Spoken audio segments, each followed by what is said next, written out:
Saudi যুবরাজ ও de facto শাসক মোহাম্মদ বিন সালমানের বিরুদ্ধে নতুন নৃশংসতার অভিযোগ উঠেছে, যেখানে তার ক্ষমতা ও সম্পদের ব্যবহারের পদ্ধতি নিয়ে প্রশ্ন উঠেছে।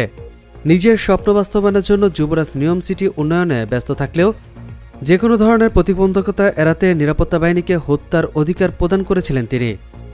এবার তার বিরুদ্ধে আরও একটি গুরুতর অভিযোগ সামনে এসেছে।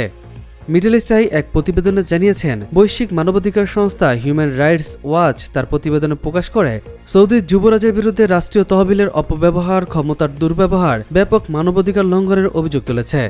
প্রতিবেদনে আরও বলা হয়, 2017 সালে ক্ষমতা গ্রহণের পর সৌদি যুবরাজ মোহাম্মদ বিন সালমান দেশের ব্যবসায়ী ও ধনকুবেরদের বিরুদ্ধে দুর্নীতির অভিযোগ তুলে তাদের কোম্পানি ও সম্পদ জব্দ করার কাজে জড়িত ছিলেন।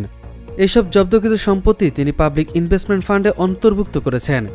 এক বছর আগে যেখানে পিবিআইয়ের সম্পত্তি ছিল $8,400 কোটি, সেখানে এখন বেড়ে $92,500 কোটি দাঁড়িয়েছে। এই তহবিলের সমস্ত নিয়ন্ত্রণ যুবরাজের হাতে থাকায় তার সিদ্ধান্তই নির্ধারিত হয় তহবিলের অর্থ কোথায় কিভাবে ব্যয় হবে।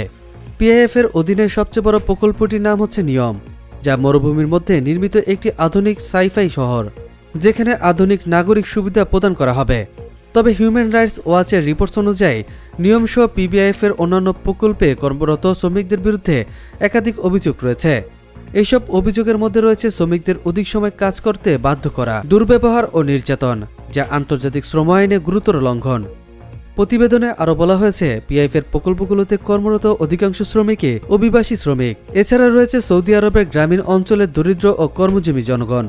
2017 সালে ক্ষমতা আসার পর সৌদি যুবরাজ মোহাম্মদ বিন সালমান ঘোষণা করেছিলেন যে সৌদি আরব তেলের উপর নির্ভরতা কমিয়ে অন্যান্য অর্থনৈতিক খাতগুলোকে শক্তিশালী করবে।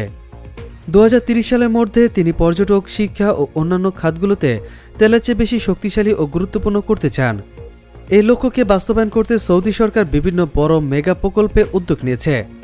এই অভিযোগগুলোর মাধ্যমে যুবরাজের বিরুদ্ধে নতুন দিকগুলো উন্মোচিত হচ্ছে, যা সৌদি আরবের ক্ষমতার ব্যবস্থাপনা ও বিশ্বব্যাপী মানবাধিকার পরিস্থিতি সম্পর্কে গুরুত্বপূর্ণ প্রশ্ন উত্থাপন করছে।